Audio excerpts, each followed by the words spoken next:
I'm back with a vampire stream. Did you miss me? Somebody told me to move my ass. Listen, this is a vampire stream. Y'all gotta wait. We working. Smash the like button. We working. Shout out to my shooters. Stream team. I am the king of streams. The vampire stream. Shout out to my shooter, Askiar Hussein. Well, let's jump right into it, people. Now, I'm just chilling, Just got back not too long ago.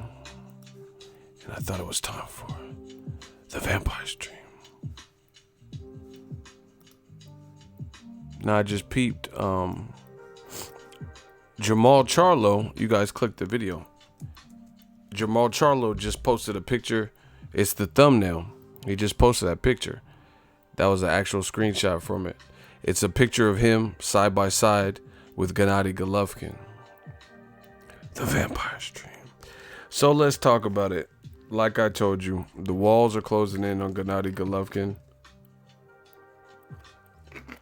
With Canelo beating him, taking his belts, he loses leverage. I mean, despite what you think, in my opinion, he has. Because he no longer, even if you wanted to be on some Jim Lampley shit and protest, the fact of the matter is 3 judges had reasonable scorecards and they deemed Canelo as a winner. So Triple G, there's no solace in fans and, Paulie Malignaggi and different people saying, oh, he lost, it was a robbery. Because at the end of the day, the world kind of revolves around facts. The reality. For example, let's say I have to pay rent and I owe $500 a month for rent. If someone breaks in or goes into and steals money from me, the reality of it is it's unfortunate that somebody robbed me, and took my money or, got into my safe or whatever when I wasn't home. But the reality is I would still owe $500. Do you get what I'm saying? I would still owe my landlord $500. People, they'll feel sorry and whatnot, but you still owe $500. And that's kind of how it is. A lot of people, they want to, have a pity party and stuff. But the reality is, like I said, 3 judges had reasonable scorecards and they deemed that Golovkin was not the winner of the fight. Therefore, he has no belts. That's a fact. He has 0 belts. That is factual, So, like I said, the walls are closing in. I'm real anxious, especially with Canelo making a plunge up to 168. I'm real curious to see what is Golovkin gonna do. Is he gonna retire? If he retires, that's sorry to me. That's weak. You begged and pleaded and screamed and waited for proper challenges and had only the best big fights, and now the big fights are here. Even without Canelo, there's still a lot of great big fights. So if you just haul off and retire at age 36, I don't think he's really done enough to rank with the all times. If he just leaves on this note, on a loss like this with his resume. So it's gonna be interesting. So does he retire? I know he wants a Canelo fight. But see, this is the thing. You got to pay your dues. I say this all the time on the channel. Everybody wants to be Money Mayweather, but they don't want to be and go through the Pretty Boy Floyd stages. Pretty Boy Floyd was here first. If there was no Pretty Boy Floyd, it probably would have never escalated to Money Mayweather. You know what I'm saying? It wouldn't have been no Money Mayweather. So everybody wants to be Money Mayweather, but they don't want to have to go through the Pretty Boy Floyd stage. It's not how it works. Floyd paid his dues before he even fought a De La Hoya and became this cash cow and pay-per-view dude and all that. Golovkin's resume is very light, barring his last couple of fights, and the best names on his resume are controversial. There's no softer way to put it. That it just is what it is. His most recent fights are the best names on his resume, and they're also his most telling, most difficult, and least convincing fights. You know, he was knocking out Rubio and hitting him on top of the head and body shots, but then you got in there with a Mexican like Canelo with a way different approach and skill set, and all that Mexican style shit was out the window. You know, it wasn't this hitting him about in the body and all this shit. You landed in 2 fights less than 20 body shots. You know, there's people that are like not professional fighters, you know, that train in local gyms that probably could get in there with Canelo. You know, I'm talking about guys who are silver medalists and, you know, 350 pro fights and all that, that could probably land more than that in 24 rounds worth of fight, you know, that are just on the amateur level. You know what I mean? Because realistically, see, and this is what I told you, this is why I picked Canelo to win. Golovkin is slow. He's powerful, but he's slow. So the reason why you see Golovkin is he doesn't like to get hit, and he's slow. So he doesn't want to be there for Canelo's fast-ass counters. Canelo has slow feet, but he has fast hands. So he's not trying to be there for that. That's why he keeps him at bay with a jab. Just, you know, uses his height, which is smart. But he doesn't see this was so fucked up about boxing is the real motherfuckers who know boxing and like can break down fights and styles and just appreciate everything that this beautiful sport offers. They'll know what I'm talking about. But it's the dumb motherfuckers and the casuals who will be like, yeah, bullshit. And the funny thing is, people always take certain fighters, especially fighters like Floyd Mayweather, who are cerebral, who give you different looks to win, and they paint them out to be the coward, the yellow belly and stuff. But if you know boxing, Floyd is actually taking more risk than Golovkin when he fights, at least when he fights elite. Please, I want someone to step up in the hot seat and debate this with me. You know, Floyd, by far, if you know boxing, by far takes more risk. See, that's what I'm saying. The casuals will be like, bullshit, oh, fuck you, Mayweather just runs, chicken shit Floyd. You know, they're gonna say all this stupid shit, but they won't respectably debate me on this. And if they do, it's not gonna be based on any type of facts or credible statement. It's gonna be stupid shit with emotion. Floyd takes more. See, the fact that you said explain ego, that shows me that you have more to learn. I shouldn't have to explain. What I'm saying is not reinventing the wheel. Floyd takes more risks. Okay, for example, since you guys want me to explain, when Floyd fought Canelo Alvarez, Canelo was younger by 13 years, bigger. He was known puncher, like, you know, he's a strong guy. You know, we've seen that throughout Canelo's career that he's throughout his career that he's strong. In the first 2 or 3 rounds, Floyd tried to test Canelo, you know, because he wanted to see if the hype was real. So he came out mad aggressive. Go watch this. He came out mad aggressive in the first couple of fights, kind of like what he was, like how he was walking down Conor McGregor. Difference being is Canelo's a better boxer than Conor McGregor. So Floyd didn't choose to just stay in with that game plan because he's seen Canelo was just barely grazing by and missing some. You know, Canelo's just a good boxer. So he's seen that Canelo, okay, this dude is better than I thought. You know, he wanted to see if this 23-year-old, how nice he was. And I think he was trying to make a statement early, you know, but then he started Floyd. He seen how Canelo was like, you know, really trying to counter him and trying to hit him with some fast shit and hard shit. So as a result, he kind of backed off of that game plan, and then he got back to boxing and giving different looks and sizing them up and then putting them on the ropes and then sweeping right. That's what he did. He figured, like, first he was going to try to make an example of Floyd. Just go watch the fight again. He was trying to make an example out of Canelo. He was trying to make an example out of him. Like, oh, who's this 23-year-old? He ain't on my level. Won't. But then he seen Canelo was actually better than he probably expected. So then he kind of just got back to the fundamentals, the boxing, you know, king of adjustments. Shout out to you. Shout out to Zachary Frazier for saying that. And you have a legendary last name, Frazier. Rest in peace, Smoking Joe. But yeah, he basically he tried to play Canelo. You know, like, who's this 23-year-old? I'm gonna do him like the doghouse type of shit. Then he seen Canelo wasn't for play, and that he wasn't ripe. You know, he wasn't ready to go. Like that wouldn't have been a good game plan to just keep pushing, because then Canelo had a chance to possibly win or knock you down. But Mayweather's the king of adjustments, and he uses this above and beyond anything else. So he said, okay, it's not ready yet.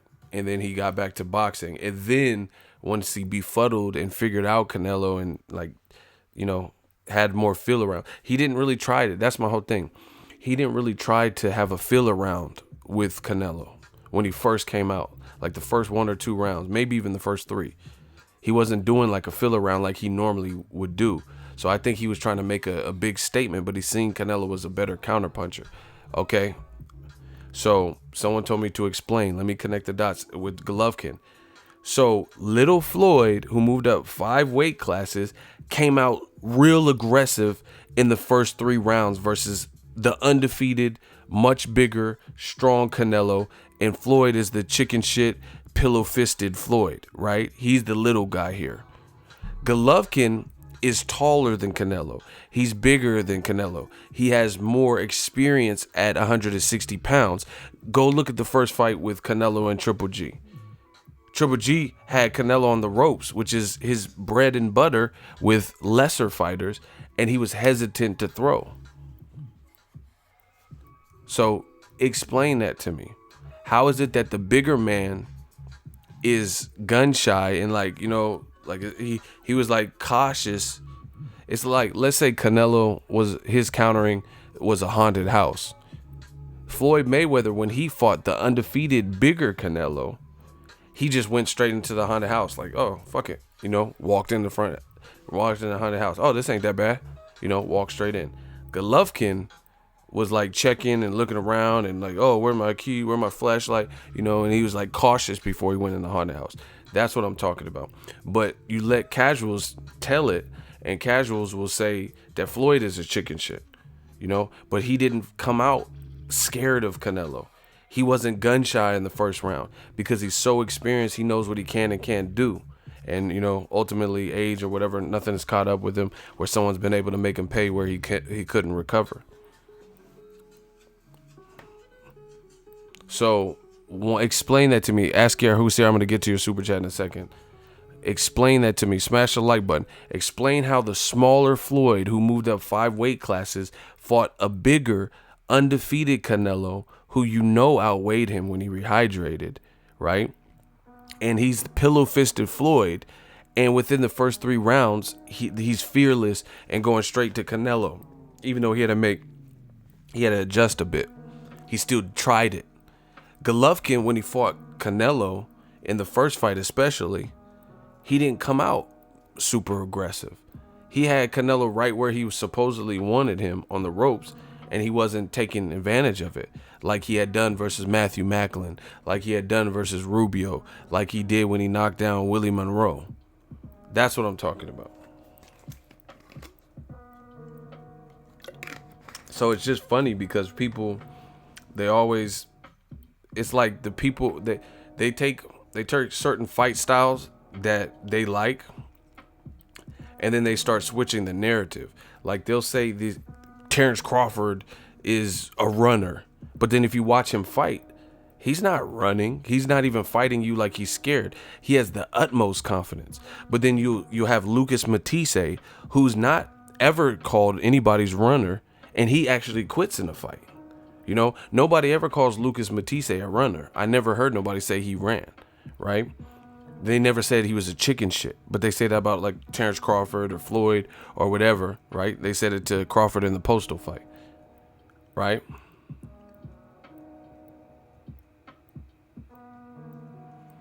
A block boxing expert. I'm not even reading what you said. You've been like dick riding me the whole time. Pause. Just block him. I'm done with you.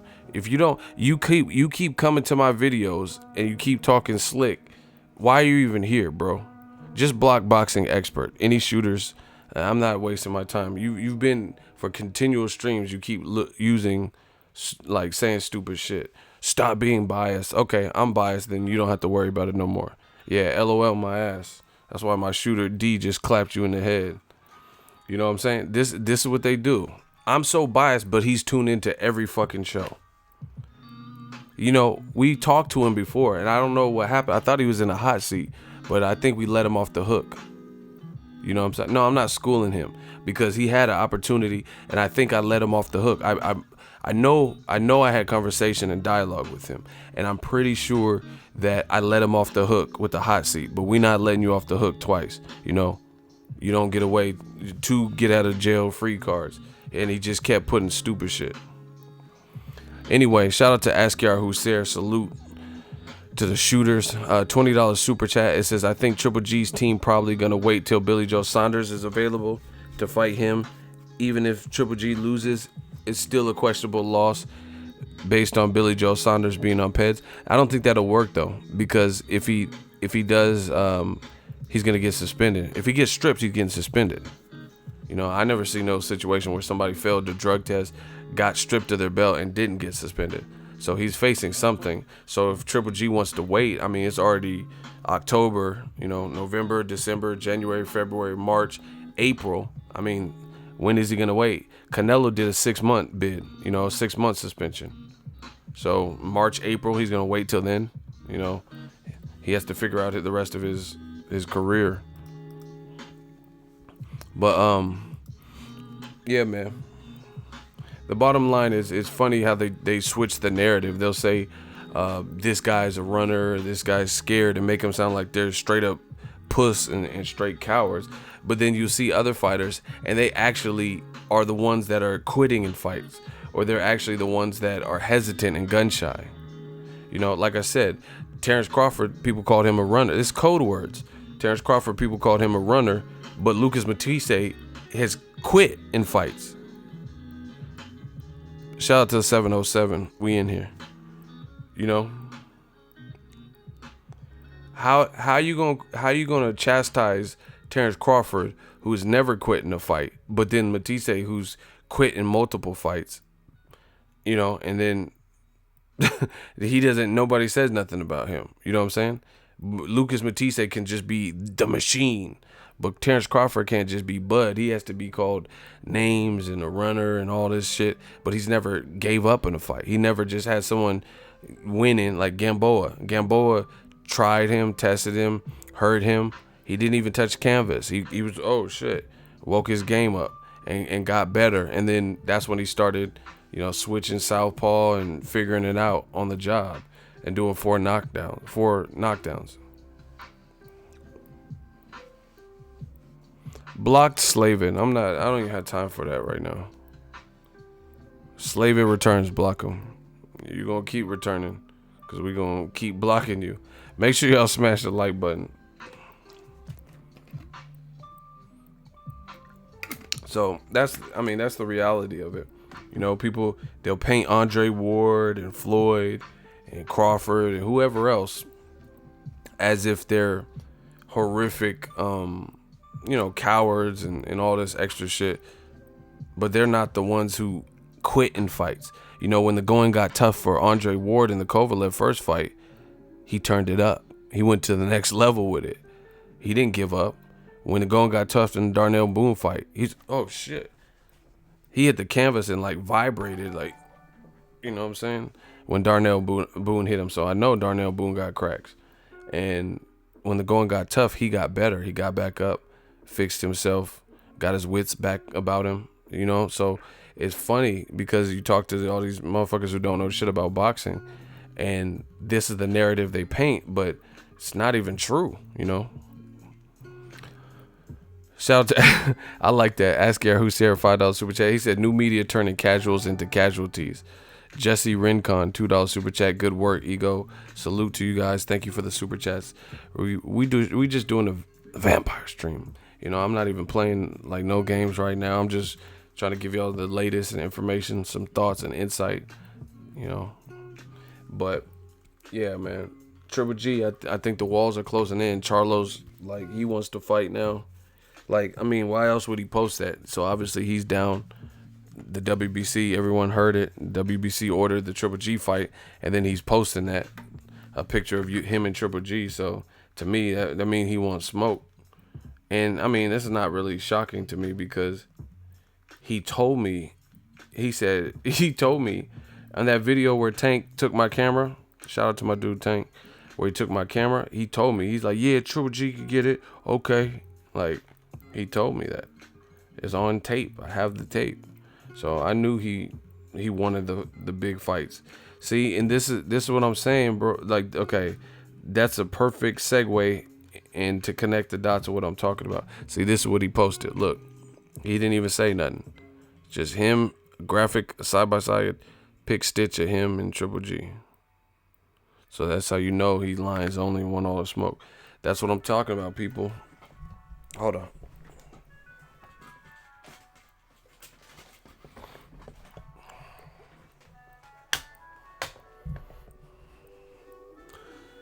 That's what I'm talking about. So, for example, it's just never what the casuals say it is. You get what I'm saying? It's never the narrative that they push. They push all these other narratives, and then when it comes to find out, it's like the fighters that they're advocating for are usually the ones who are the culprits of what they're blaming other people for. You get what I'm saying? Like I said, Andre Ward, Floyd, and Crawford, the black channels, they're all cowards and runners and all this extra shit. But then you look at Kovalev, look how he lost multiple times, 3 times now, and look how he dealt with the loss.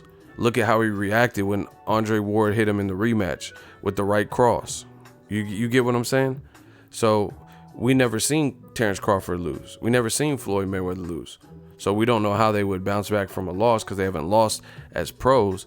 But I know when the going gets tough, Ward, Floyd, and Crawford, and a lot of those guys that don't get the respect, the American fighters and stuff aren't getting the respect. They're not acting like that when the going gets tough. They're not just folding. But all these other guys, sometimes foreign fighters and different people, when the going gets tough, they're either losing or they're folding or making excuses or, different stuff like that.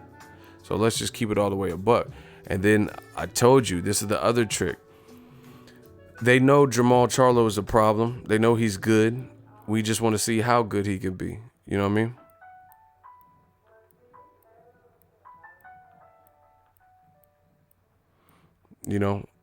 And they claim that he doesn't have anyone on their resume, so they don't know how good he is, but they don't want to see the fights that would put him in the spot of being one of the best or the best at middleweight. They don't want to see it. It's that simple. Because if you put it this way, let's say I'm going to use a teacher for an example. I really think teachers are underpaid. By and large, teachers are underpaid for what they have to deal with, things like that. So I'm going to venture out to say, if you're a teacher, especially at like a bad school or something, I'm going to venture off to say, as a teacher, you're in your profession because you truly want to make an impact. You want to help people. You want to, educate the future, educate kids, and just make your mark and teach whatever you've learned along the way, and help the youth. Right? So I'm gonna say, by and large, teachers, you just with the way they get paid, I think you kind of have to be in it for reasons other than just money, because there's a lot of other things that'll get you more money with less strife. So we'll use a teacher. The thing about it is this: a teacher, again, I would say by and large, I know there's some teachers that sleep with kids and exceptions, but I would say by and large, teachers, they want to see the students flourish, right? So the goal is not to have an F student and keep him an F student, because it almost means the teacher fails a little bit. If they can't find a way to get through to this, this kid that has no learning disabilities or nothing that would prevent him from being able to get a passing grade, and they just, can't help them, then it's kind of, it doesn't benefit the teacher. You get what I'm saying? So we'll just say the teacher, Their goal is not to make the students fail, or like they will fail you if you're fucking stupid, right? But the goal, I would imagine, is to see the students progress, graduate, and stuff like that. So the point I'm making is very simple. The teacher wants to see you actually pass and graduate and get to walk with the rest of your class. I don't think the teacher's just sitting around hating like, yeah, I hope this motherfucker ego don't turn in his assignments. What benefit would that be to the teacher who's already has a degree and stuff? It doesn't really benefit the teacher to hate on you and hope that you don't succeed, and hope, and again, it's kind of like they failed you too, to a degree, if you don't graduate, So a teacher is not going to complain that you need to improve and bring your grades up, but then not give you any opportunity to actually do that, to bring your grades up, to help you after school, to tutor you. You know what I'm saying? I've never had a teacher do that who said, oh yeah, you gotta, well, actually I got good grades, but just say there's a bad student. I never seen that. I never seen a teacher who had a student who was failing that really wanted to learn, that really wanted to improve, and then they wouldn't let him turn in no extra credit. They wouldn't help him after school, anything like that. You know why? Because once again, the teacher cares about your progress by and large. So I brought that up, this analogy, to talk about boxing. This is the fake ass boxing fan. There's a lot of boxing fans that claim they want to see fighters, right? They claim that they want to see the fighters progress, and they're just upset that the fighter doesn't have an adequate resume. Okay, fine. You think Jermall Charlo's resume is lacking, if that's what you really feel, which I know is bullshit, because there's guys that you like that have shittier resumes. But whatever. Let's just pretend that's the narrative. This is how I know these people, these man fans, are fake. If that's your only complaint, you're like, okay, I see talent in Jermall Charlo. We're going to use him for this example. But I don't like his resume. Then you would not be preventing him from fighting reasonable, good fights that would prove if he's the man. Just like the teacher. If the teacher wanted you to pull your grades up and then you kept coming to class early, you were asking if there's any extra credit you could do, you were asking if you could turn in some assignment a day late, and you were really making an effort to improve and bring your grades up, most teachers will work with you in that regard, right? Only in boxing do you have people who gripe about fighter A's resume, yet they don't want to see fighter A fight fighter B. You know why? Because they like fighter B, and they instead of just admitting fighter A is good, they'll devalue fighter A and make him or her look like they ain't shit, all the while protecting fighter B from ever facing fighter A. So they can continue to say fighter A ain't shit. Fighter A ain't fought nobody. That's the bullshit we deal with in boxing. And you guys should be thankful new media is here. If you really genuinely watch Jermall Charlo and you're like, oh, he's garbage, who is he beat, right? Then you should want to see him fight Triple G. You know why? Because Triple G will be the best name on his resume. Triple G has never been stopped by anybody. Triple G only has one loss, and it wasn't like the worst beatdown loss ever. I thought Canelo won the fight, but we can all agree that he didn't. That we've seen worse loss. I mean, Pacquiao Matisse lost worse than Triple G. It's Kovalev, Eliter Alvarez. Kovalev lost worse than Triple G. So if your only complaint is you would give the fighter the opportunity to prove his worth to you. That's how I know these dudes is full of shit. You're not gonna say, oh, why is Jermall Charlo, his resume sucks, and then make all these excuses under the sun why he should never get a fight with Triple G. Because at that point, you don't want to see him progress. You don't want to see him shine, because we know what it is. You think there's a chance that you devalue him and make him look like he ain't shit, but you know in your heart of all hearts that he is shit. And you also know, not he is shit, but he is the shit, right? And you on your heart of all hearts know he has a fucking chance in there. And you don't want to gamble that, you know? Ain't nobody trying to do that. Ain't nobody trying to do that. I mean, I am. But ain't no man fans trying to do that.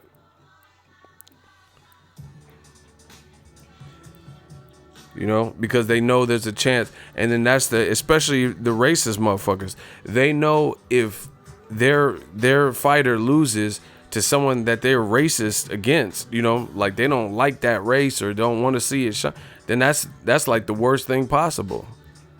You know, like if you're racist and you fuck with Triple G, Lomachenko, Usyk, and all this shit, and then you don't like black fighters, and then the guy that you like has a convincing law, because the Canelo shit is still, you know, to some people it's up in the air. So if Jermall Charlo gets a crack at it, what if he wins and he wins convincingly? What if he stopped Triple G? You know? What if he just stopped him, just went out, just bow, you know, had a war and then just stopped him? There's nothing to fall back on. You just have to own that. You just have to be like, damn, Jermall Charlo just knocked out Triple G. You know, there's no like, oh, Canelo, the scorecards, it was a robbery. If someone gets stretched, they get stretched. There's nothing. That's why you see them just shut up when somebody gets knocked out. You know, I just posted on my Instagram, Paul Williams. I'm a huge fan of Paul Williams and a huge fan of Sergio Martinez. Just post the rematch clip. Sergio leveled him. There's nothing nobody can say about, you know, I love Paul Williams. I love the Punisher. You know, me and my brother, shout out to my brother Dave. We're big fans. You know, my brother's actually the one that kind of got me on Paul Williams. But big fans. But Sergio Martinez knocked him out. Smooth. So, you know, there's nothing that could be said. You can't be, oh no, Paul Williams wasn't ready. Like, there's nothing you could say. And that's the worst thing. And fear does a lot of strange things for people. You know, I've studied fear. You know, I don't get fearful too much. But there was a point in my life where things weren't working well. And, you know, you don't know it at the time. You look at it in hindsight and you're like, oh shit, I was depressed.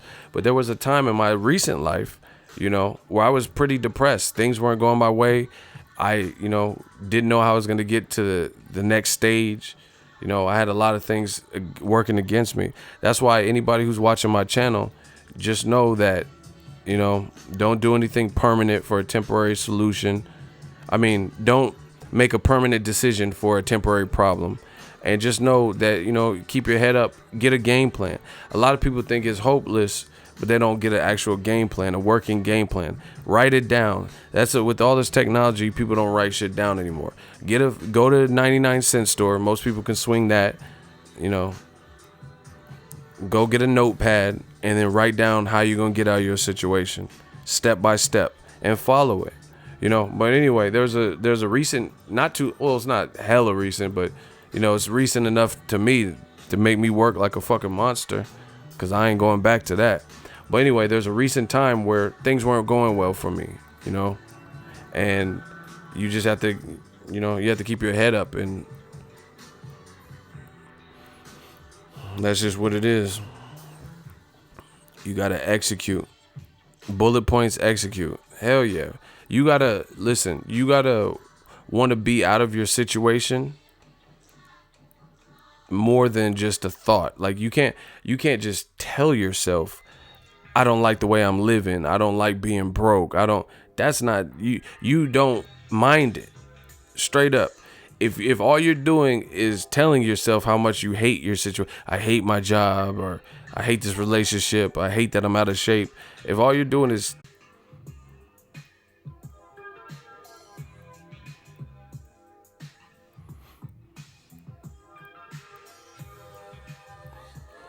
YouTube be fucking with my channel so much with these live streams. They know we killing.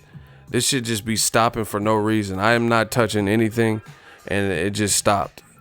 You know, messing up my viewer count because people are in here and then they'll leave because it looks like the stream is over. You know, YouTube, they gotta find out.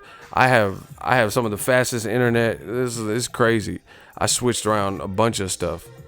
Like this shit is crazy. It should be happening. It's been doing cool for the last couple of days, but come on, man. I have no idea why I just did that. I wasn't even touching anything. But I apologize for the interruption if there was a lag.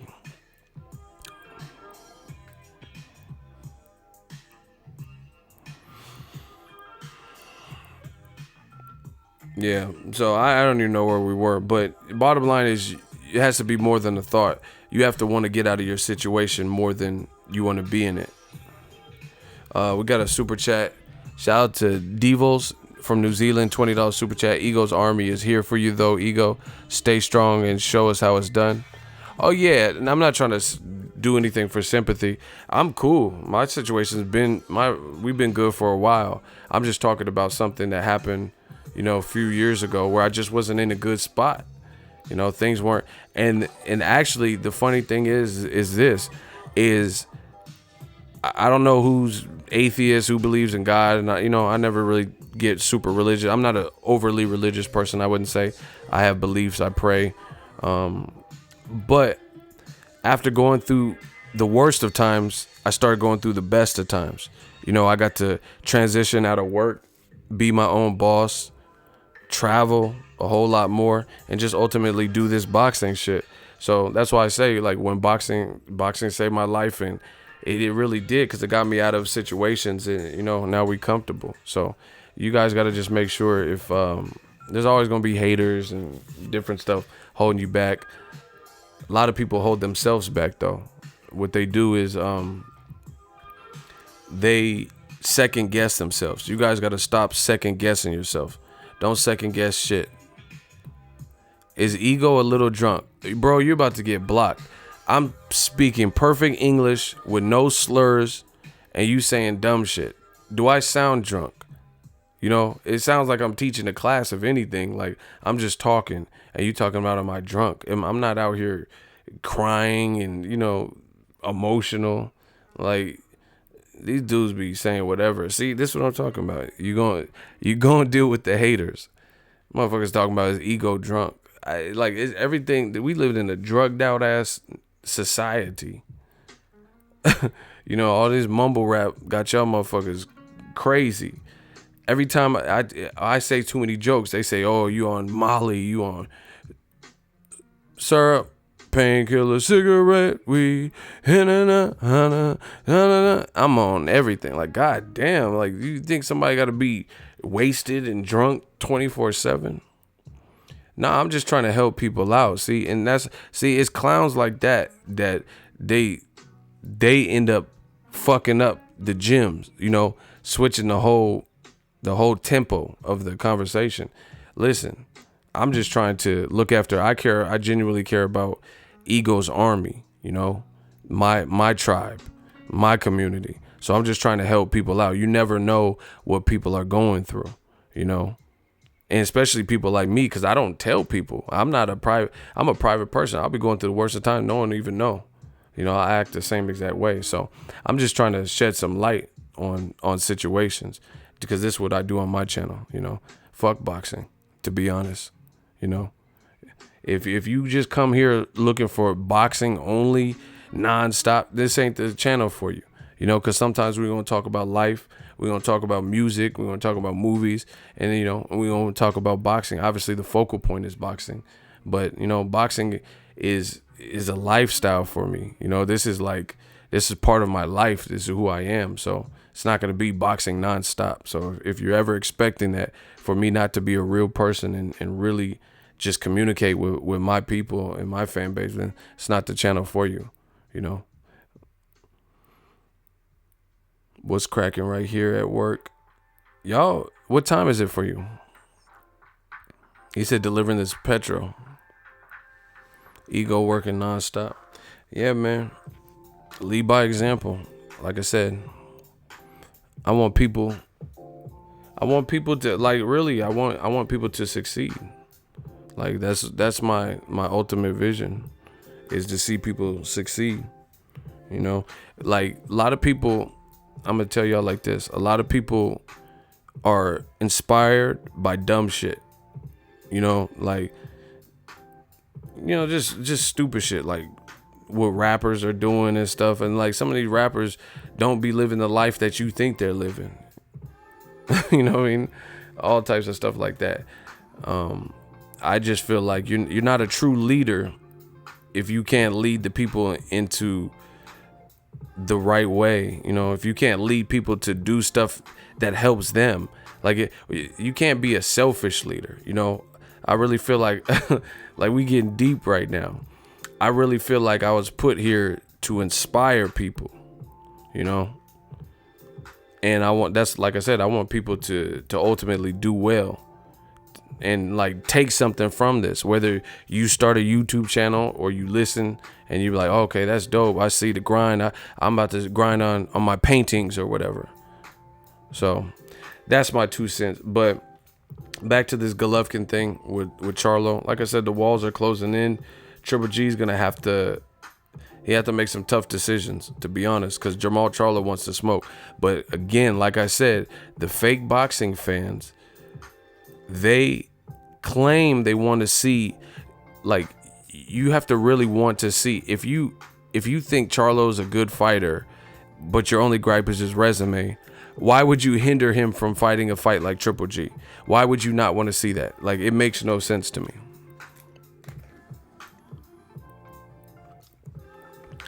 So you never want to see him get to the level that he believes he's at, because when he wants to fight Canelo or Triple G, guys that would give him the merit, you say he's clout chasing and he don't deserve it. Or who's he beat? How can he ever beat anybody if you make excuses? You know, and this is what they do. Unless, like I said, the Black Murderers Row. If he fights Daniel Jacobs, they'll be like, that's a good fight. But Daniel Jacobs, I thought he beat Triple G, but on paper he lost to Triple G. So obviously if Charlo beats Triple G, then that would do more for him, because Triple G has one loss and it wasn't clean. Jacobs is my dude. He's a great fighter, but he has more than one loss, and one of them's a stoppage to Dimitri Perot. So, and on top of that, the WBC ordered Charlo versus Triple G. So now it's for Team Golovkin, it's kind of put up or shut up time. We have to see how much Triple G lives by the code him and his team placed before, and said he was about. They said, hey, no, this guy's a businessman. He's a clown. Okay, so we'll see if you're a businessman, because a non-businessman will fight Charlo.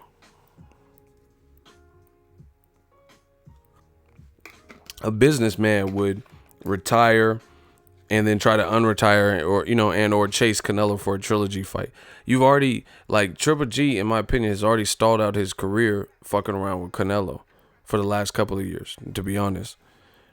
Waiting. Canelo's failing drug tests. You see, if you was getting busy going for undisputed, fighting Billy Joe Saunders, Billy Joe, he just failed a drug test, but that was only recently. That was like in the last 3 weeks. He could have been fought Triple G for undisputed, and then no one would be able to take that from you. But he didn't. He chose to chase Canelo's ass around. Then Canelo failed a drug test. Then he fought Vanes Monteiro. So to me, it's been a slow, kind of like a downward spiral for the Triple G vehicle. Like, because they started making, in my opinion, not the right decisions for his career. Chasing Canelo. The thing with Canelo is, at first, Canelo was the one that was getting looked at in a bad public light. When he vacated his belt. So the damage was already done. If the fight didn't happen because they were trying to offer you peanuts or 15 mil and this and that, it didn't make Triple G look bad at the time.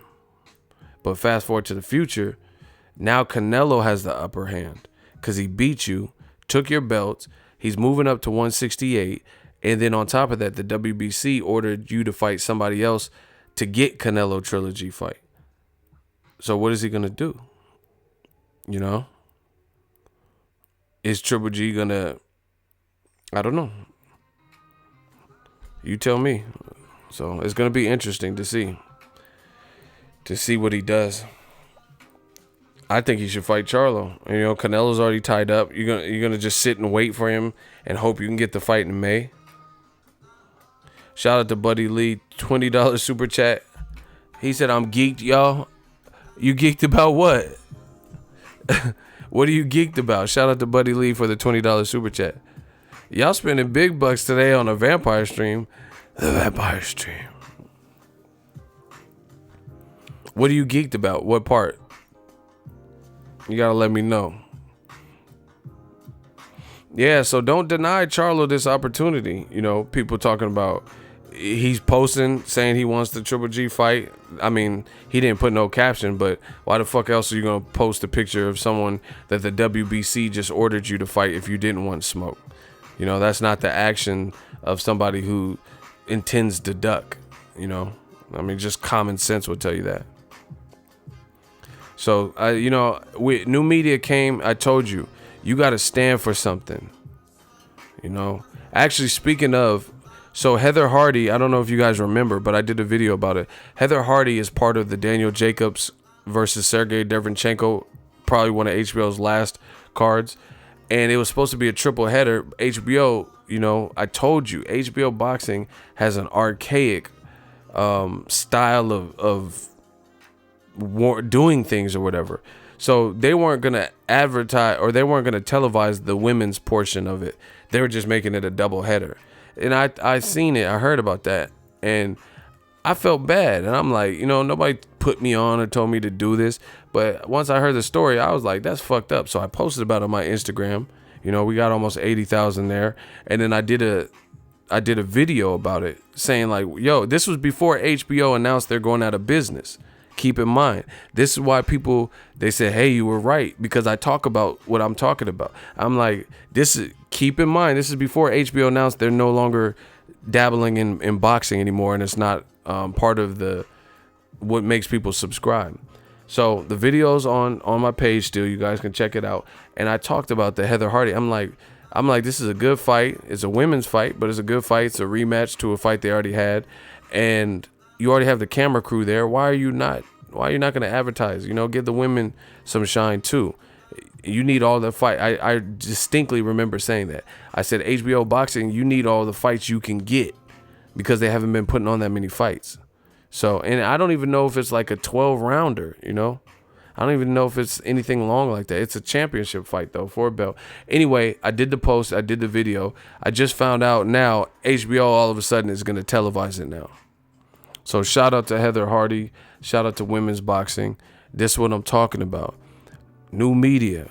I'm not saying I'm the sole reason why it happened, but I'm just happy that the voices are being heard. You know, HBO did the right thing there. Even though they're getting out of the business, they could have been like, man, fuck her. We weren't going to televise it. So HBO's doing the same. They're doing the right thing. So now the Daniel Jacobs card is a triple header, and they're advertising the women's fight like it should be. This is what I was telling you guys about with HBO boxing.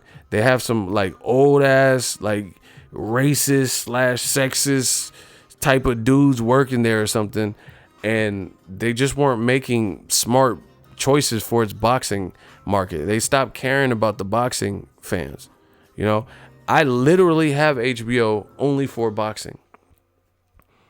I don't watch the Curb Your Enthusiasm. I don't watch none of that. I watch boxing. You know? So I'm glad that Heather Hardy, her fight is getting televised. That's what I'm saying, people. We didn't come here to take part. We came to take over. That's word to Conor McGregor. You know? We're not here to just bump gums and do live stream and get a couple super chats. We are here to leave. I told you, when this is all said and done, I will leave my mark. I'm gonna leave my mark like Zorro. It's a wrap. It's already, you know, I think I've done a solid job now, but we got more to do. We're gonna keep plugging away. Like, new media is real. This is not just something I get on here for a couple claps and applause and to have people putting hashtag new media. Like, this is really what we breathe. Like, this is some real life shit. You know, this is not like I'm not, that's not me as a person. I don't have to do. I can get applause for any slew of other things. You know, I'm not doing that because this is what you want to hear. New media is real. I told you, Death Row East. Believe in that. We here to make a change in this boxing game.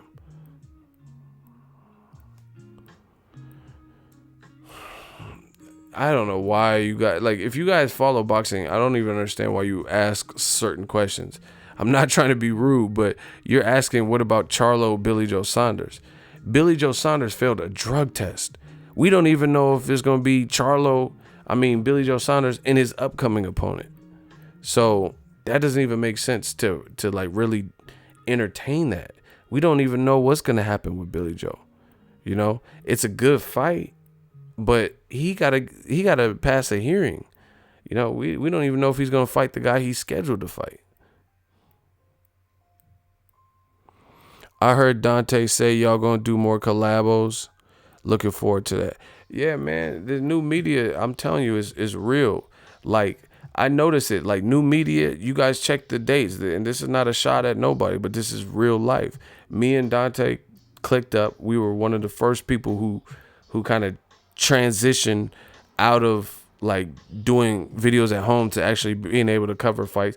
And as soon as we clicked up, then I seen other clicks form, you know, in YouTube and online and shit, you know, and it became like jail. Now, like Tupac said, the day I got out of jail was a problem to be where the fuck he was from.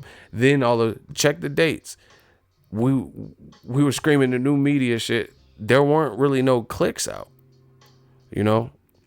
But after that point, people clicked up, you know, and that's good. Like, you need to form and establish little militias and groups, you know. And for me, I don't care who you are with, who you ride with, but you got to talk about something. So I don't feel no type of way about no clicks. But the only people that don't click are the people who ain't talking about shit in this boxing game. You know, boxing is a niche community, but there's enough money and enough, you know, space for everybody to cohabitate and coexist. You know, like, I tell you, you guys don't have to believe me. I fear nobody. Like, I have no competition.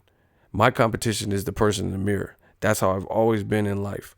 You know, is these weirdos on, you know, in my chats and shit that be like, look at his beard and stuff. Like, I'm not worried. I don't size up men like that and worry about what other people are doing. You know, my competition is being better than I was the day before or last year, you know. And if you're a male, part of what you do, you should always strive to be more alpha. And that's some beta male shit. If you just looking at a dude and feeling a type of way because he got money or he got, you know, what he's wearing or something. Look at his belt. He think he the shit with that belt on. Look at it. Like, that's some weak ass shit. Cause, and you know, if it's in you, it's in you. If you have bitch assness in you, you have it in you, I guess. But the reason I know is because I've been on all sides of the spectrum. You know, I haven't been like Mayweather rich, but I've been on broke as fuck status, and I still didn't do that. You know, I didn't like look at dudes and size them up and look at their facial hair. That's weirdo stuff. So yeah, man. Bottom line is, new media, we coming. There's a lot of clicks out now. That's cool. You know, but we targeting what's real in boxing. Like, tell the truth. Tell the truth. Period. You know. And the people who are doing well on this YouTube platform and have been for a while are people who are saying something in boxing. You know, entertainment's part of it, but also saying something real. You got to be talking about something.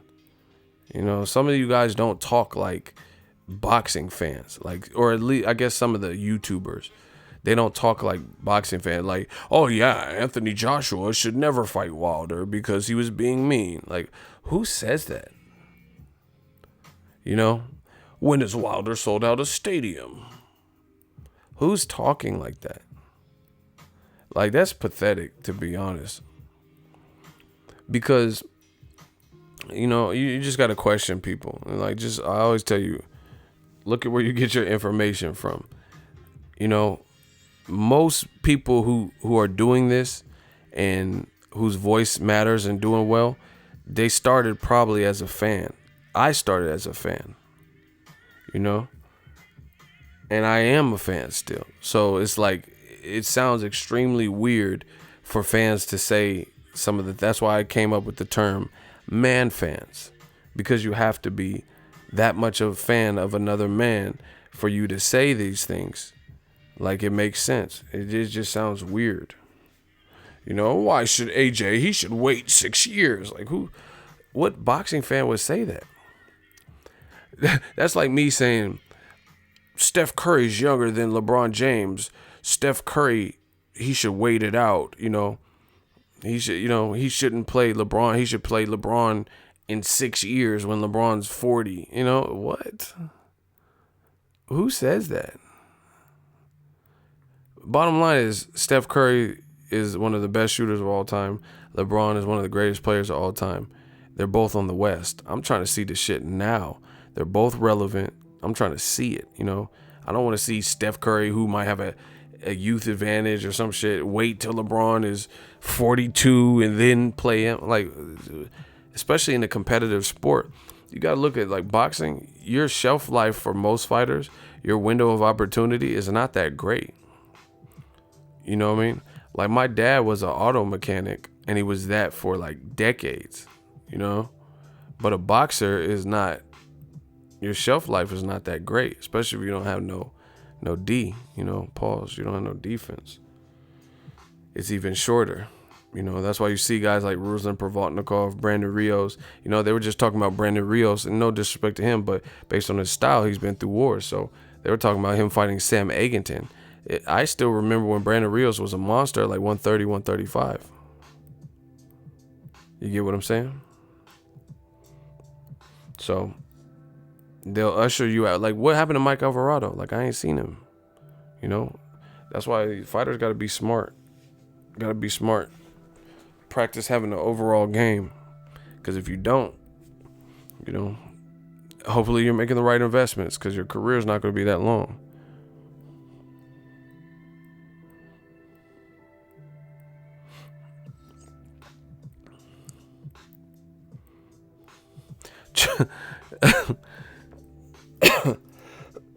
Excuse me.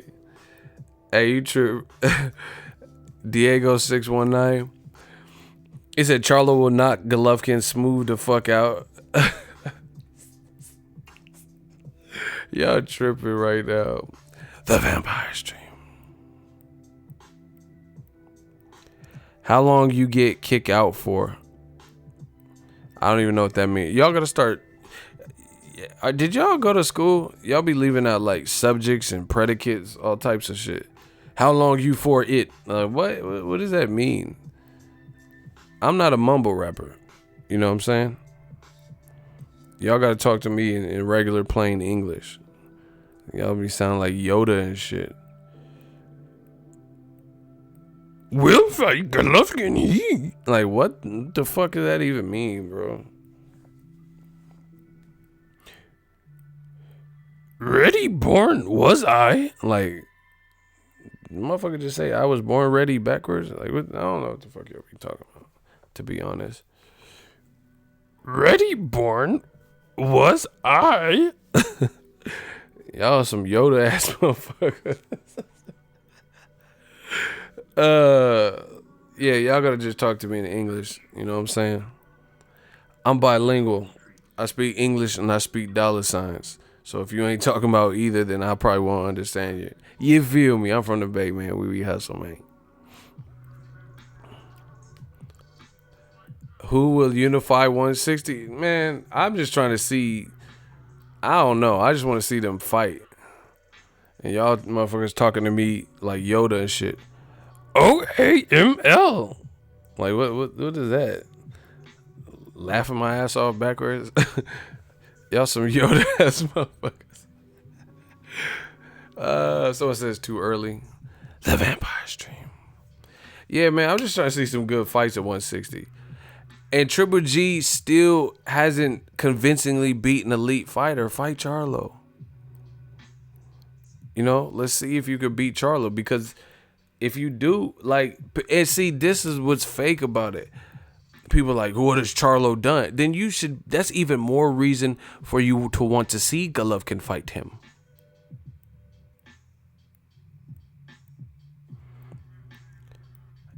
Hamza, that Mozzie album slap. Shout out to the Gangland Landlord. I ain't peeped it yet. The shit slap. I like Mozzie, man. He from NorCal like me. You know what I'm saying? We some NorCal boys. He from Sac though. I got a lot of family out there in Sac. Yeah, I like Mozzie. I even like that song he had in the Black Panther movie. That shit was clapping. But yeah, man. Like, see, this is what I'm saying. It doesn't even make sense. Okay, Golovkin's coming off a loss. He lost all his belts, so he doesn't have that anymore as a bargaining chip. He can't be like, oh, I'm Bernard Hopkins' resume, all that title defense thing, right? The WBC ordered you to fight against Jermall Charlo. Canelo's booked up, so you shouldn't wait to see what he does and if he stays at 168, while Golovkin is a fighter who stylistically, at 36, you would want to see some type of activity with, because guys like that, it's like an old car, like an old muscle car, even if you're not driving it, you don't want to just let it sit, for all seasons, through spring, summer, and fall and winter, let it sit for 8 months unstarted. You have to start it and drive it around the block or something. That's the type of fighter he is, like an old muscle car.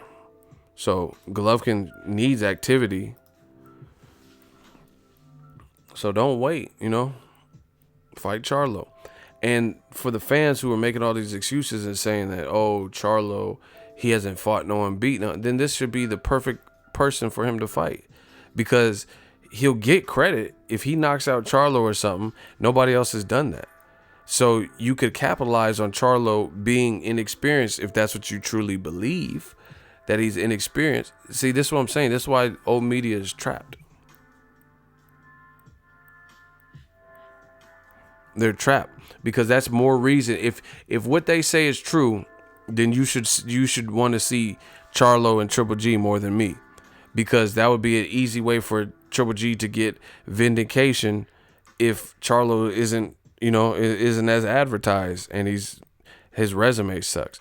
And then he'll get all the credit because that's who the WBC told you to fight. It puts you in the mandatory spot to fight Canelo again in the trilogy, and you take someone's O and show that that you're the better fighter. Cool. But the thing is, you got to show me that, because I think that's a very good fight, and I think it's a challenging fight, and I would lean towards Charlo in that fight. Either way, I want to see it. If Golovkin wins, he wins. If he loses, he loses. But let me see it. This is what I'm talking about. That's how I know these guys. Like, this is how you could call someone's bluff. If you really believe what you say, then it's nothing to see it.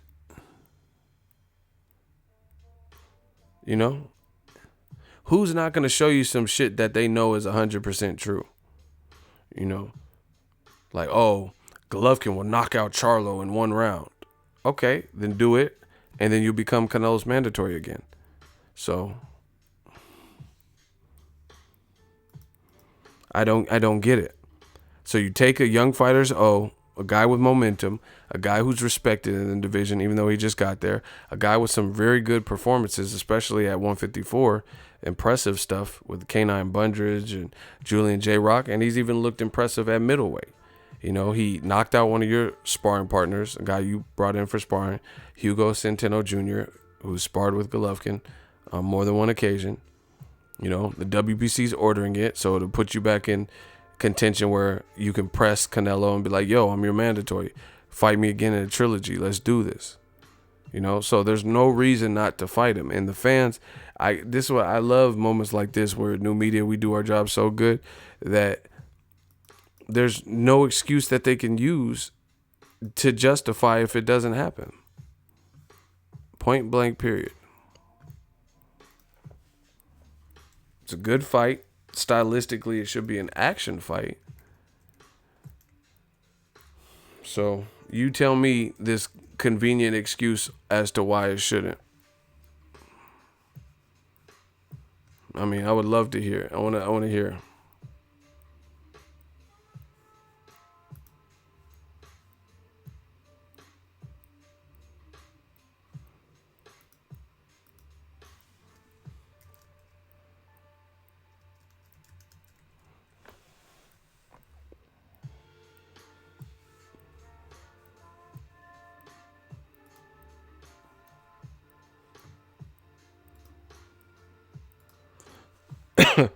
Listen, you know you done fucked up.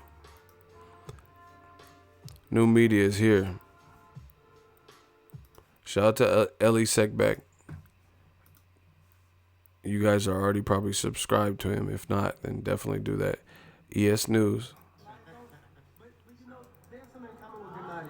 That nobody noticed them at first, and they were just grinding and grinding. And before you know it, they're the biggest names. And they did the hard way. No one gave them the easy way. You gotta respect that, yeah. So, like I said, we'll see. You know, that fight is a possibility, or we'll see what other opportunity. This is Both the Charlo brothers are. listen. This is Tom Loeffler, Golovkin's promoter. Time will tell. Yeah, time will tell. Both the Charlo brothers are very talented. You know, they're making a lot of making a lot of noise. Lions only. Yes, Lions only. But you know, they have something in common with. There you heard it. He told Ellie Seckbeck the Charlos are talented and they're making a lot of noise, and we'll see about fighting them. So I don't want to hear Abel Sanchez say, "Oh, why should we fight him? It makes no sense." I'm not trying to hear no fans say, "Why should we fight him?"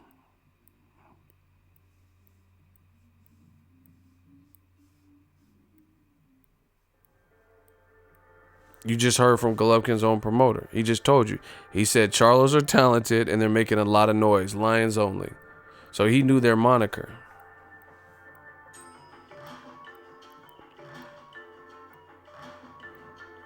What's unofficial?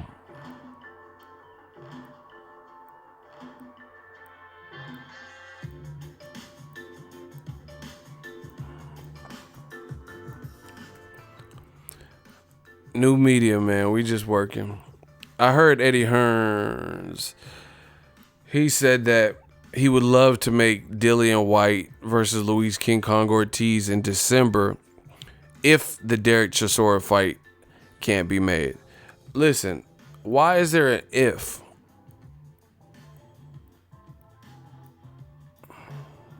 Why? Why is there an if?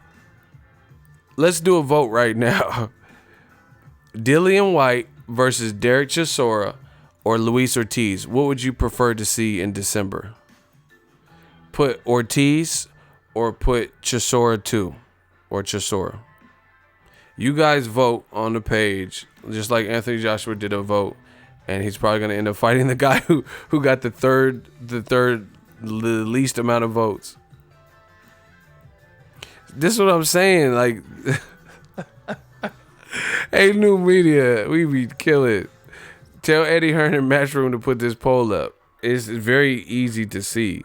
Look at everybody. Dillian White versus Derek Chisora 2, a rematch, or Luis King Kong Ortiz. Look at the fans vote. Here's what they think about you. Look what how the fans are voting. I agree. I want to see Luis Ortiz, Dillian White way more. But look, anybody catching a replay, you'll be able to see out of all the people who are voting. And don't say no stupid shit like, "Oh, this is your channel, you have them brainwashed." Because guess what? New media is here. If you think this poll is falsified or I don't have enough people voting or some bullshit, then tell Eddie Hearn and Matchroom to post it on their verified pages. Tell Dillian White and Luis Ortiz and Derek Chisora to post it on their pages. Post a poll, and then we'll find out. And you know, I wish there's a way to see if it's rigged. You know what I mean? So there's no like fake votes. Hey Hamza, I hate you. He said nobody said Chisora LOL. Bro, who's trying to see that, bro? Like, I look at it like this. Dillian White's a good fighter. He's tough, good talker. I thought he lost to Derek Chisora and they still didn't give it to him. So what the fuck do I want to see the rematch for?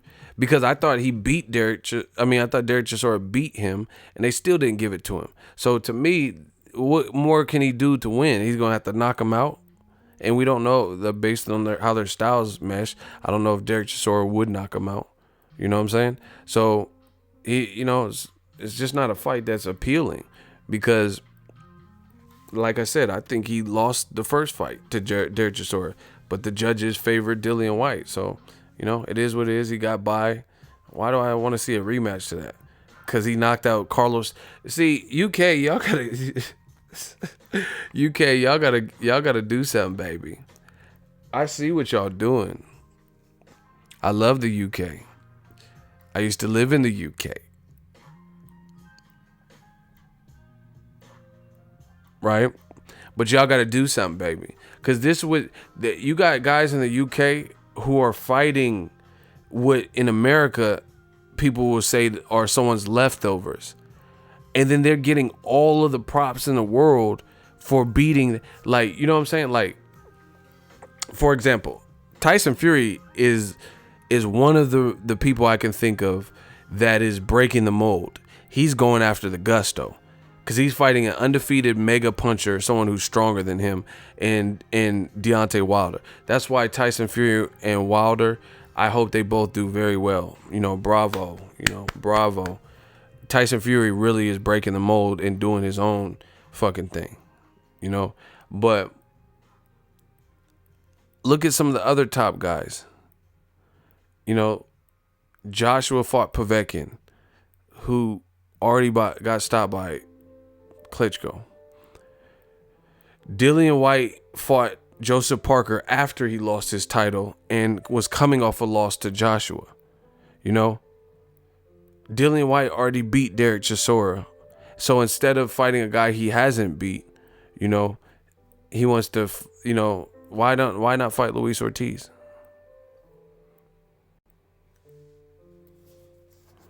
You get what I'm saying? It does, to me, that doesn't look good. Like, I want to see these guys, instead of fight somebody that's, fresh, not no guy coming off a loss, or Phil LaGreco. Amir Khan fought Phil LaGreco. Errol Spence knocked him out. Amir Khan's fight after that, Errol Spence also knocked him out. You see what I'm saying? This would, and I don't even know if it's the UK. These are all matchroom fights that I've named or whatever. Amir Khan versus Samuel Vargas. He got knocked out by Danny Garcia, and he got knocked out by Errol Spence, and he had a loss before that.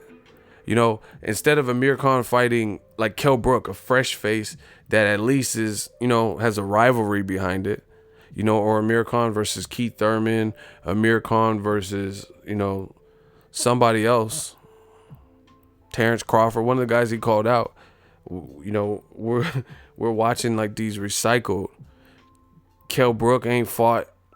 He fought one person, Rabchenka, his old sparring partner, and then he was supposed to fight Brandon Cook, who Jaime Munguia obliterated on the Canelo Triple G2 undercard, but he was supposed to fight him, and then Kell Brook pulls out. Billy Joe Saunders fell in the drug test. Like, he had a really good fight, and now his shit's in limbo. It's just not. To me, it's not looking good. That's not a good look. I would much rather see these fresh matches. Dillian White versus Luis Ortiz, instead of me watching him fight a guy coming off a loss or a guy you already beat. That's just my preference.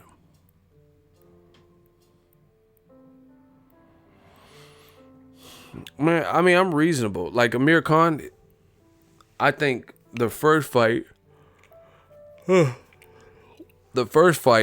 coming off a long layoff and Canelo fight, I'm good with that. Fight Phil LaGreco or whatever. That's cool. But you could have fought.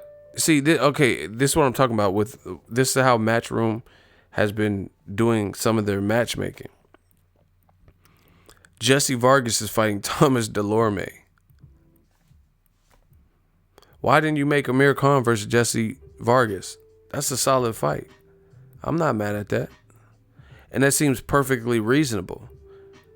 They both have multiple losses, so it's not like you're preserving someone's O. I mean, would you guys... Okay, Conor McGregor's fighting today. So if you really wanted to stand a chance, which you really don't with the card, but if you wanted to stand like some type of chance of competing with that, you would have to do better than, in my opinion, Jesse Vargas versus Thomas Delorme. And like I said, Amir Khan, if he didn't fight Samuel Vargas and then you had him fight Jesse Vargas in Chicago, that would be better. Or Adrian Granados, who's from Chicago, versus Jesse Vargas. Or Omar Figueroa versus Jesse Vargas. Something. I'm looking at the stylistic matchup. Thomas Delorme, he's not horrible, but is that, there's nothing about the fight that really pops out like that. Yeah, and then meanwhile, Conor McGregor's punching Khabib's knuckles and shit, and his fight's already sold, people. I mean, I'm a boxing fan all day over UFC. Nothing against MMA or UFC. I still watch it and I still cover it, like, the bigger fights and stuff. But I'm watching Conor's fight. It's just a bigger event. I'm definitely going to make more money talking about Conor McGregor's fight post-fight than talking about Thomas Delorme and Jesse Vargas. So, I keep it a buck, To be honest, this is a business. So I have to make the business decision, So if you guys later tonight want a post-fight, the first post-fight is going to be about Conor McGregor, That's what I'm going to talk about. This is a business. We gotta keep thriving and keep growing. And it's just way bigger. That's just how it goes, how the game goes. But I think Jesse Vargas versus Amir Khan is a way better fight. Way more appealing, more star power, more everything. I like that fight. But it is what it is. They put the match they wanted. Same thing with Jermall Miller. Like, that's my dude. But Eddie Hearn got him fighting Thomas Adamak. I thought he literally retired. He must have came back. Yeah, I seen Big Baby weighed like 317, 318. Damn, he must have really... He fought one fight where he came in like way lighter than he normally does. It still wasn't light, but it was like lighter than for his standard. And he didn't like it. He said he felt sluggish, so I guess he don't care what he weighs. But, to his credit, he throws the most punches out of the heavyweights. Like, he's the most active, so I don't know. I don't think he's ever weighed 317, though, so I don't know. We'll see. I just feel like there's other, like, Jermall Miller, Andy Ruiz or something.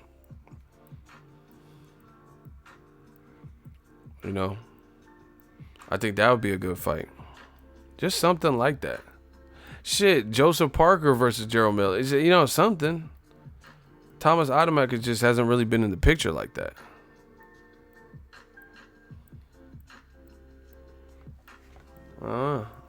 So, and see, this is the thing. DAZN, he outweighed his opponent by 100 pounds. I don't know why that's so funny to me. That just sounds crazy the way you put that. You said he outweighed his opponent by 100 pounds. See, that's crazy. Because Thomas Adamak used to be a cruiserweight. That's hella big. When you outweigh your man, that's like sumo wrestling. You ever seen them huge sumo wrestler? And it'd be like a little ass Japanese dude battling him. Like, damn, you about to fight a sumo. Man, see, this is the thing, and the thing is, I noticed Eddie Hearn keeps taking little shots at PBC and Al Heyman. He was like, yeah, fighters, that damage control that he did for Joshua recently. He was just talking about fighters. They're not jumping over to come to DAZN right now because they're being promised other things. But once the fighters find out that the promises aren't kept, they're going to switch sides. I don't know if Eddie Hearn really believes some of the stuff he's saying, to be honest. Sounds like he'd rather just say it, like he wants to convince people, because you know that's not the case, bro. Like, okay,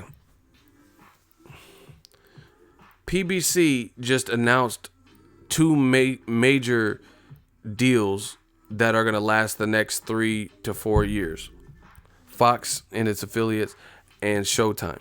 And I heard there's more info coming. You know, Dana White was trying to get into boxing, so, you know, who knows with that. So it looks like they're going to be able to put on more fight cards. They have a budget. So what is Eddie Hearn talking about? Like, fighters are going to see that their promises have been broken. Listen, that's what I'm saying. Eddie Hearn says some things that to me are really pompous. They're like pompous things to say, because why are all these people loyal to Al Heyman? Just really ask yourself that. Why are they loyal? So you think just because you came out with DAZN a couple months ago that you're the first person that had the idea that, hey, that's it. These fighters aren't in a promotional contract. They just have an advisor. An advisor can't be a promoter. So I'm going to snatch him. You know, you don't think Bob Arum or De La Hoya or any of these other people have thought of that? You know, and it's false, because I could tell you Eddie Hearn, Oscar De La Hoya, he said, man, I wish I had Errol Spence. And he's like, man, if Deontay Wilder was signed to Golden Boy, he'd be the biggest star. Man, if Errol Spence was signed to Golden Boy. So, you know, other promoters have tried that. And the fighters are staying true and loyal to Al Heyman. So, like, once again, what is Eddie Hearn even talking about?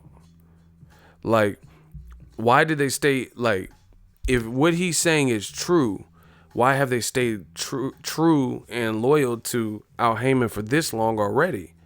Because when Al Heyman left HBO, and that's been years, when he started PBC, I think it was like 2015. So why are they still with him? Because when PBC, the hardest thing is to get your business off the ground. Like, I'm not trying to sound cocky, but like, what I do now is easy because I've done a lot of the grunt work. I've already created a foundation. It was those first couple years on the platform of YouTube. That was hard. Trying to build the initial audience from zero, you know, and that's how it was with Premier Boxing Champs.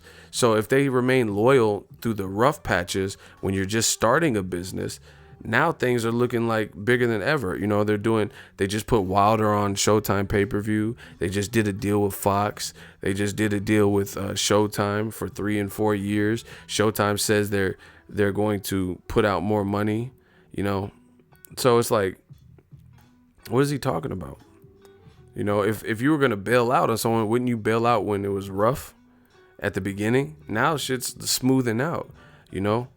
And I know it's not true what he's saying, because you still have people signing with Al Heyman. Like my dude Joey Spencer, he recently signed with him, and they got him off and running. He already has like 6 fights, 6 knockouts. You know, and he's building. He's getting new sponsors and stuff. Things are going well for him. So I don't know what he's talking about like we still haven't seen a major like Alexander. Listen, you guys can believe whatever you want, but I think so far the DAZN hasn't really panned out to me, because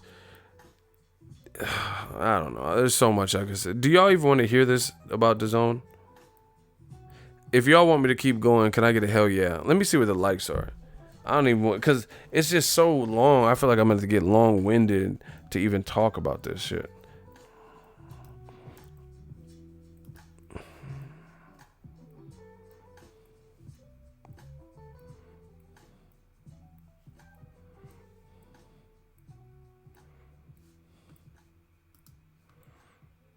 Yo, let's get the likes up. We need to get the likes closer to 200. I've been on for a little while.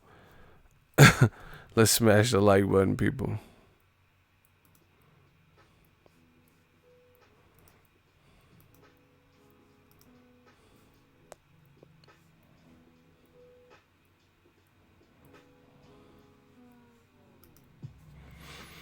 Oh, man. Y'all want me to go in.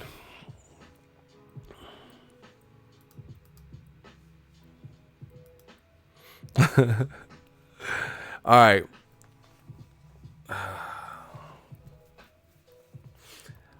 All right. One, I think DAZN teamed up with Eddie Hearn at a bad time because they teamed up with him at the time where Joshua Wilder negotiation fallout was at its peak. So that's a bad time to me because you notice the people in the UK, I know someone in Australia, they're not being, DAZN's not for them. It's not even available like in Australia and stuff like that, right? Because the fights in the UK are done through Sky Sports. So you're marketing DAZN to Americans, right? You're marketing to Americans, but then you haven't captivated the public. They're not feeling how the Wilder shit played out by and large. So you got all these people's money tied up, and then you came in the game, and then you offered a bunch of deals to a bunch of people. Not one of those people have actually, not one of the major people that would boost and spearhead the platform signed to you. Broner, he laughed at the deal and said, fuck that. I like Steven Espinoza and Al Heyman, and put on blast the 3-tier deal that they were offering him. Right? Joshua Povetkin, the fight was cool, but it wasn't the fight people wanted. As far as numbers, I don't know what the numbers are because they never released it. You know? So I would imagine it wasn't something good, or people were on free trials. Right? Because if it was a good number, who wouldn't brag about that? Who wouldn't, make sure that a press release was printed out so everyone could see, oh, Joshua versus Povetkin, it broke streaming records and had 4.3 million people streaming on a brand new platform. Of course, they were going to print out a press release and make sure the media gets that if it did something like that. So that leads me to believe it probably didn't, since no one's heard and see, those things aren't on the Nielsen ratings because it's not TV. So it's not recorded the same. So we don't know how Joshua Povetkin did, and it probably didn't do great because, to be honest, a lot of people I used my free trial and I deleted it and I unsubscribed. Then you're fighting Jesse Vargas and Thomas Delorme on a really like the venue's cool and stuff, but the card itself is not like jam packed, and you're competing with Conor fucking McGregor returning. So I can't imagine, this Chicago card is going to produce any real, viable numbers, bankable numbers. Then your other fight that was a really good fight with Billy Joe Saunders and Demetrius Andrade is in limbo. We don't even know if that shit's going to happen. So if it doesn't happen, it's going to be Demetrius Andrade versus some African dude. The gods must be crazy or something. Oh my God. I know some of your young cats, just type in the gods must be crazy. Whoever this African cuz is, like, you know what I'm saying? Hey, Eddie, what have you done for me lately? Like, who is this dude? Who is the African, yo? The African channel. Like, hey, who's African homie, though? His name is like Walter Google. Who the fuck is this dude? Like, I mean, he might be nice with it, but we talking about Boo Boo Andrade. Where's Akeem? You get this Zamunda, bruh. Who is this dude from Zamunda? He gonna walk out his ring walk. He got bitches throwing rose petals as he walks to the ring. He is from Namibia. Man, if you don't get Blood Diamond the fuck up out of here right now. No, I'm just playing. But we just having a little fun. But really, who is he? I've never even met an African named Walter. But whatever. So that fight's in limbo. We don't even know if it's going to happen. The original fight, which is a great fight if it does happen. But with Billy Joe Saunders failing, but the UK doesn't test, but he, technically failed in the United States where he's fighting. So, I don't know.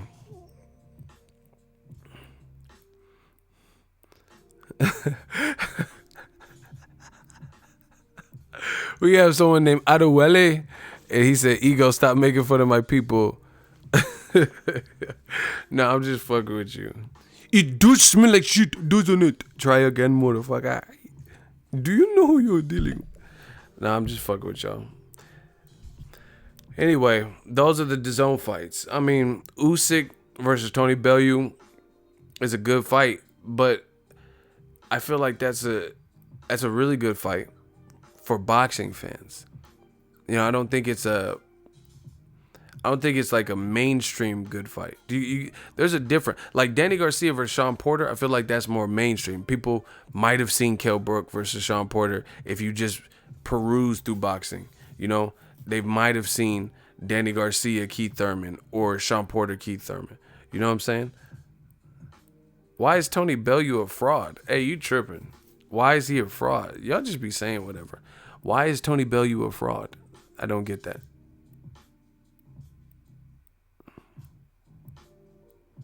A fraud for what? Fighting Usyk?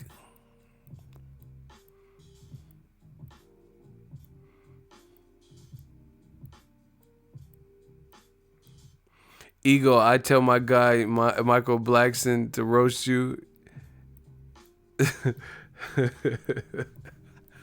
I'll roast Michael Blackson. I met him. I'll roast him too. Knight Rider looking motherfucker.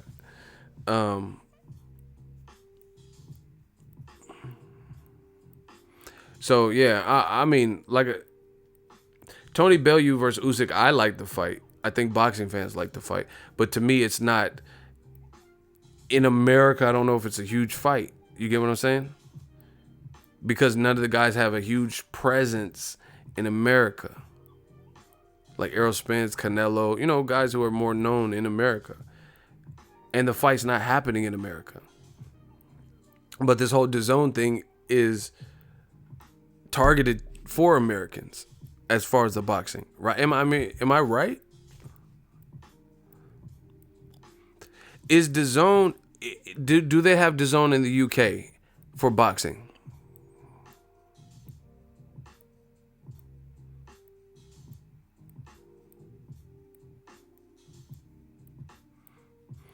Is DAZN available? Anybody from the UK, is DAZN available to stream the same boxing fights?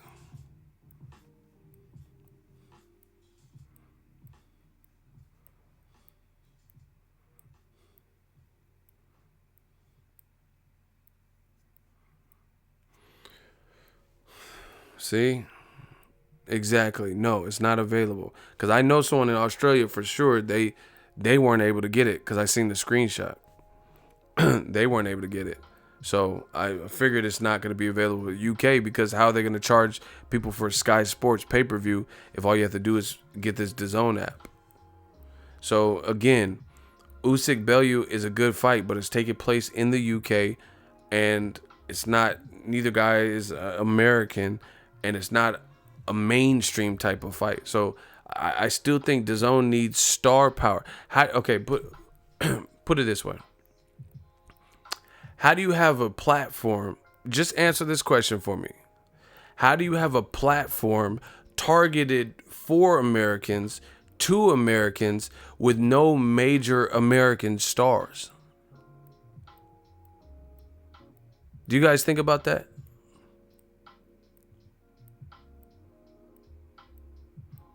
Does that make any sense to you guys?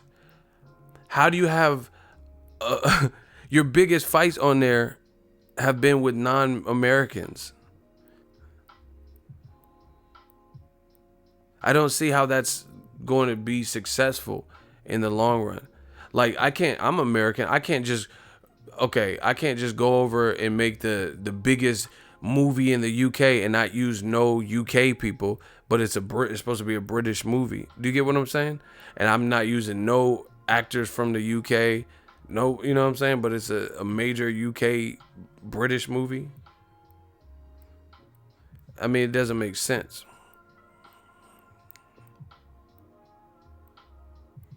Exactly. So DAZN's not available to stream boxing for the UK fans. So once again, how do you have a platform targeted for Americans, but you don't have any big, established, bankable American stars? Who's DAZN's biggest American star? Go. That's already confirmed.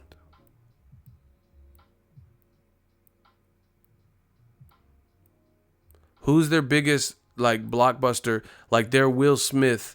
Remember when Will Smith, had Independence Day and Men in Black? Who is that for DAZN boxing?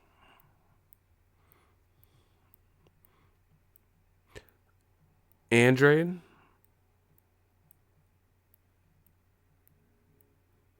I'm not talking about someone who could be a star. I'm talking about right now.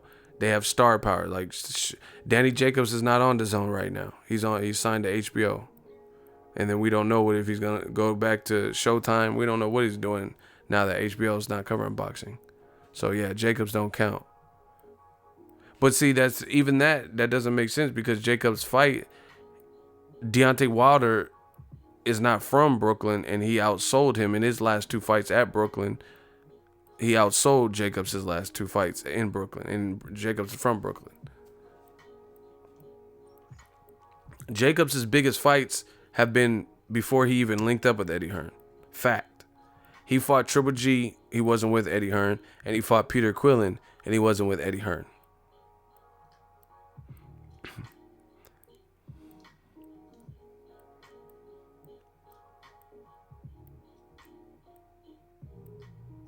See, nobody's answering it. So that's what I'm saying. Like, DAZN, you're going to have that first major breakthrough and have that first guy to cross over, and nobody's done it. Khan is not American. He's from the UK. I said, see how the people just guessing random shit? I said the biggest ready-made, like Will Smith, I said, and y'all said Andrade. Andrade's last fight was a co-main event against Alan Ted Fox. So at the current moment, I'm not saying he can't be big, because I like Andrade and I think he has skill, but the pace he was with All-Star boxing and banner boxing, guys like the Charlos developed a bigger profile, even though Andrade was getting recognition first. Big Baby's Lambo is nice. I seen that. But what does that have to do with anything?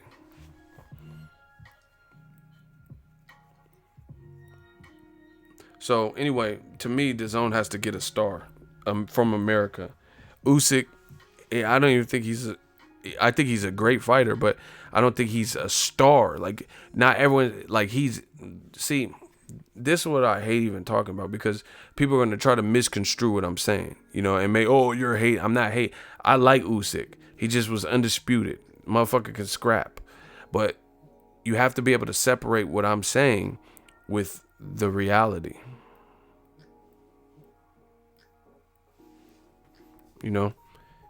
Usyk is not, to me, I don't think he's like, you think Usyk's on a Golovkin Canelo level, like of star power in America? That's what I'm talking about. Usyk is from the Ukraine, so no. Does Usyk even speak English? I don't know. See, that's what I'm saying. So, I mean, they're going to have to build that type of stuff. Like, Canelo don't speak much English either, but he has that star power. Like, girls like him, and, the way he was marketed. Usyk is probably older than Canelo, I would say.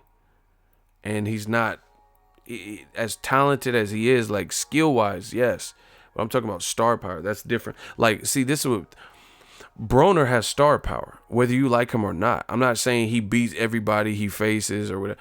We're not talking about that. See, you got to be able to separate star power from skill set. You know, Broner is a star. He says stuff, one-liners, videos go viral when he's, you know, doing whatever Broner does, Uber videos and shit. Usyk don't have nothing like that. He'll be joking around with Lomachenko. That shit is not going viral. Broner going to a Benihana's and start acting a fool, it goes viral. It'd be on World Star. You know, he's in the Uber screaming, it'll be reported about. Usyk was doing his piano gag with Lomachenko, and it didn't go viral. That's a good point, Brian. He said a lot of Spanish speakers in Americas too. Yeah, that's what I'm saying. So it's different. Because, yeah, there's, at least in California, we got a lot of people who speak Spanish. So he's going to resonate different. You know, so they have to find that niche for Usyk to how to make him a crossover. Because even stylistically, I don't think is his style like as straight to the point like a Pacquiao, you know, that make him an instant crossover star? I don't know, you know. But all I know is if you're trying to sell something to a certain market, I feel like you should have a star from that market. You know, like Under Armour, they got Canelo and they have The Rock. You know, these are big ass stars. You know, they're big stars to move the needle on your brand.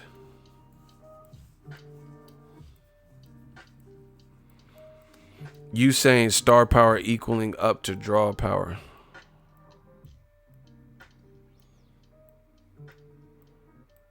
Under Armour got Joshua too. See, they got big stars like from different regions. So if they're targeting Under Armour workout headphones, you know, what better person than The Rock to, you know, to advertise him, come out with his own. Tom Brady and Steph, damn. That's what I'm talking about. So, you know, DAZN needs star power. They need that star power. And they need it desperately because so far we've heard just like people are coming and I only want to sign 5 to 6 big stars and, you know, some other guys and future champ.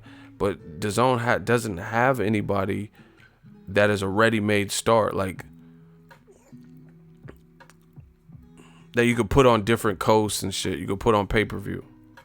You know, nowhere near that. So for it to really work, I think they need someone to really get behind. Do you get what I'm saying? Like to get behind it. Like Beats by Dre, LeBron, Conor McGregor. These are all people who are like Anthony Joshua too, I believe. These are all like household names that are behind the brand or representative of the brand. DAZN has some good fighters, but stars, are they like, boom, I'm ready, like I'm Floyd Mayweather, I'm Broner. Name a fighter on DAZN that's bigger than Broner. And I can't even say AJ because I don't think he's going to just always be on DAZN. I mean, I don't know. I don't know what they're doing with Joshua, to be honest. So don't include Joshua because I don't know if they were just using his name with the Povetkin fight. But if he were to fight better competition, I don't know if it'll be on DAZN.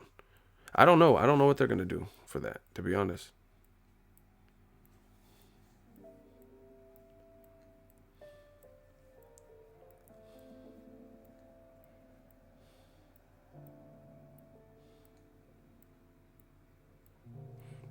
AJ could have signed to Beats by Wilder, but he passed. Wow. I thought that said Beats by Dre, and I reread it, and it said Beats by Wilder. Hey, you tried him with that. Wow. Anyway, I'm about to get off the vampire stream. It's just something to think about. We'll continue this discussion later, but I got more to say. I'm gonna chill out, rest, watch the Conor McGregor fight. I mean, if you guys watch Jesse Vargas, you can hit me up on social media, Twitter or something. Let me know how it's going. But I'll be watching the UFC card, just chilling out, relaxing. That was a bad day for them to put Jesse Vargas, Thomas Delorme, because the card has to. They would have to put together a stronger card. You know, this is like when Sergey Kovalev fought Igor Mikhalkin, competing in New York against Wilder versus Luis Ortiz. It just, that doesn't make any sense. You know what I'm saying? You might have to budge off the date. So, to me, I just feel like for the amount of shots that Eddie Hearn keeps taking at Al Heyman, it's just like, you got to get this DAZN thing cracking so far, because to me, they've been spending money. Like, I turned on some of my videos. There's DAZN ads on my videos. I heard they're flying out people to Chicago, like YouTubers flying them out and paying for everything. You know, paying for their stay. That's cool. Like I said, it's a business. I make more money talking about Conor McGregor. Fuck the Mayweather. I don't know what you're thinking. Like, I'm be covering the Conor McGregor shit. I got to. It's a business, y'all. You know, I didn't know Conor McGregor was the underdog in this fight. Like, per the betting odds. I didn't think that.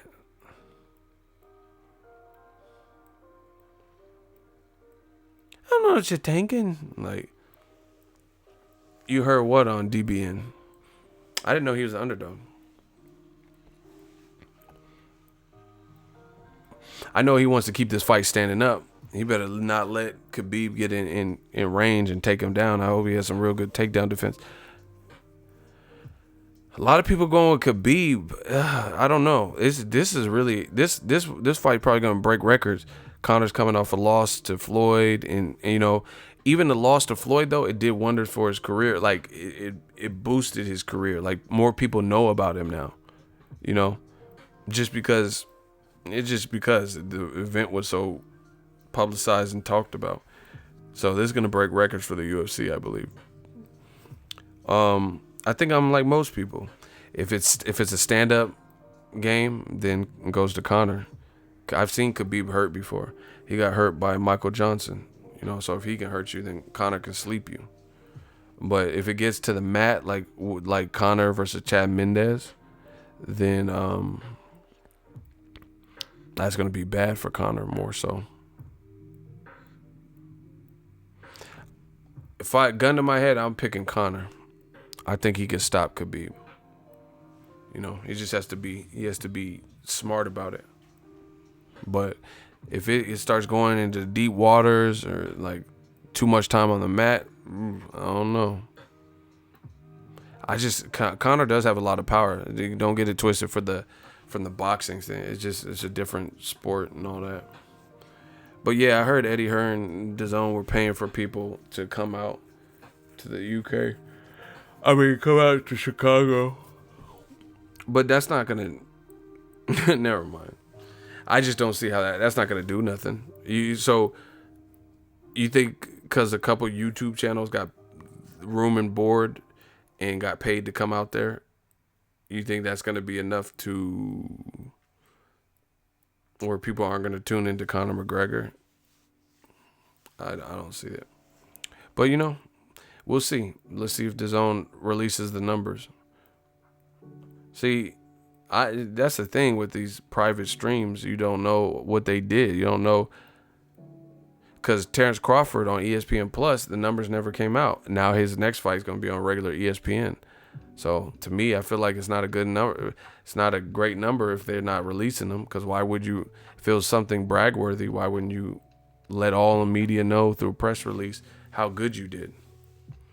So that's just my 2 cents. Holla at the kid. The Vampire Stream. Peace out.